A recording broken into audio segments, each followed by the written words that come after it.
Hello everyone, hi, welcome to the channel of Wall Street Mojo. Watch the video till the end, and also if you are new to this channel, then you can subscribe us by clicking the bell icon. Today we have a topic with us is called homemade dividends. Now, from the name itself, do not try and judge that, they're bringing something from their own pockets or something. The homemade dividend doesn't work that. This is a completely different concept. Over here, there's a dialog box. Let's see what's written. See, homemade dividend is the cash flow that is created by the investor himself by selling a portion of its portfolio. So they want cash, company's not giving it. So you sell your portion and consider that as your dividend. That's the homemade dividend. Okay, we'll try and get into this nitty-gritty of the same. The first is, what is homemade dividend? See, the homemade dividend is the cash flow that is created by investor himself by selling a portion of the portfolio. An investor may have cash flow objectives. So to meet these objectives, the investor can either get the traditional dividends from the company, or the investor may sell a percentage of the share ownership to generate the cash. This is different from the traditional dividend announced by the company. And the firm has a dividend policy, you can say, and they announce the dividend during and after the financial year ends based on the profit that has been earned by the company. So a company may choose to not pay the dividend and reinvest the profit in the operations of the company. So if the company does not pay dividend or pays the insufficient dividend, the investors may sell a part of the portfolio to generally require stream of income. So this is called as the homemade dividend theory or dividend irrelevance theory. Now, let's understand this theory in a much more detailed format. Now, the theory suggests that the investor is indifferent to the dividend policy of the company and can sell the shares to generate the required income. So this is supported by the argument that when a firm declares a dividend, the stock price of the company decreases. The stock price of the company decreases by the same amount as the dividend after the ex-dividend date. So thus it does not make any difference if the investor sells the stock before the dividend is announced or after the ex-dividend date, as it neutralizes any financial sort of gains. However, this may not be true in the real world. When an investor sells a portion of the portfolio of the shares, he is left with very fewer shares for a very short-term monetary gain. So further, the dividend irrelevance theory only holds true if there is no taxes and there is no brokerage at the same time. These two things is important, and they are infinitely divisible, which is not the scenario in the real world. So what is a homemade dividends example that we can draft in here? So let's take it.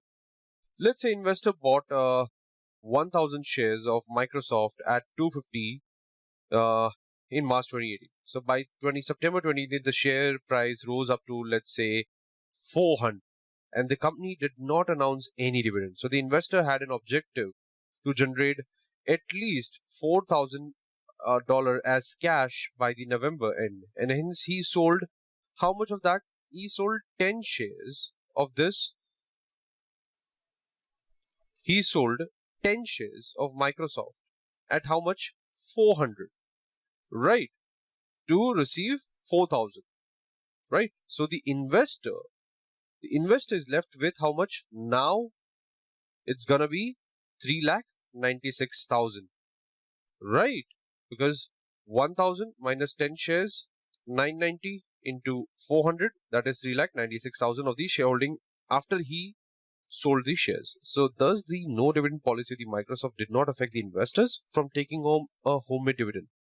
Let us see when the company has declared the dividend. Let's assume that the Microsoft has declared a dividend of 4 per share, and now after the ex-dividend date, the share of the company will be at a price of, let's say, $396. That is after deducting the dividend from the price of the shares. So thus the investor now will have $4,000 as dividend and 1,000 shares at 396, making it 396, right? So this is assumed that there is no capital gain taxes, dividend taxes, or brokerage. However, this scenario will change after we include these charges, and investors might not be indifferent to receive the dividend or generating homemade dividends.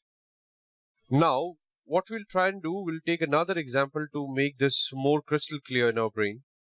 Let us consider another example where a company has paid a dividend, but it is not sufficient for the investor. Like on 4th of September, let's say Alan, it holds 500 shares at 31.4 of the financial services of the company, which it paid a dividend of, let's say, 1.4 per share. Alan was hoping to generate an income of $1,000. How much? $1,000 from the shares of the company. That is, he was expecting a dividend of 2 per share. So the ex-dividend date is, let's say, 12th of September. So Alan is expecting to generate required amount by using the theory. And he waits till the ex-dividend date to get, let's say, 1.4 dividend per share. Right. So after the ex-dividend date, the price of the stock will trade at, let's say, $30 per share.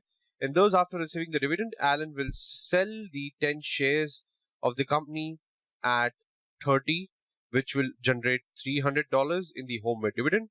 And Alan has thus generated income of $1,000 through traditional dividend and homemade dividend. Well, we have discussed so many things, but we need to also understand there are a few challenges and disadvantages, or you can say disadvantages in homemade dividends. See, selling fractional shares is not at all realistic. Since, the shares are not infinitely divisible, so investor will have to sell these shares in a multiple, which means that investor will have no shares to sell after some years. That is, selling 0.5 shares or any fraction as such is not possible in the real world. So there is what we call as the brokerage involved in the selling of the shares. In a perfect world, we may think that we do not incur any transaction cost, but in the real world, transaction cost could be lower. It could lower the returns or income generated by selling the shares. So as company, compared to the traditional dividends where there is no brokerage, investors gets the money in their bank account, it incurs brokerage fees, which may exceed the total homemade dividend such created from the selling of the shares. Now, taxes are the major disadvantage while generating income from the homemade dividend, because traditional dividends which are paid by the company generally have lower taxes than the homemade dividend, which incurs capital gain taxes. So thus, homemade dividends results in more taxes, and investors loses his shares of the his ownership, and thus losing a future growth in the share price. While creating a regular income from the homemade dividend, investor sells a part of his portfolio, thus losing on the future returns on the investment. So let me make my final conclusion on this. Well, this is the form of generating of a regular income.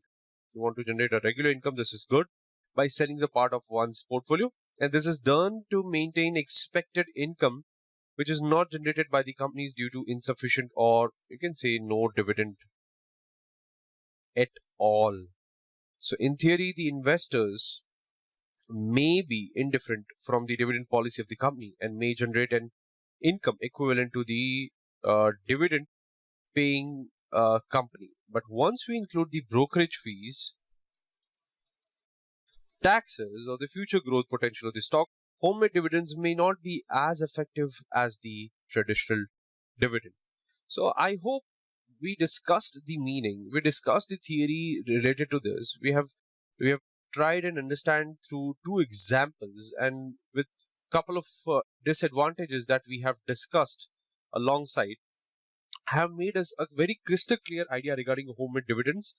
And with this conclusion, I hope the things are much clear on this note. So that's it for this particular topic. If you have learned and enjoyed watching this video, please like and comment on this video and subscribe to our channel for the latest updates. Thank you, everyone. Cheers.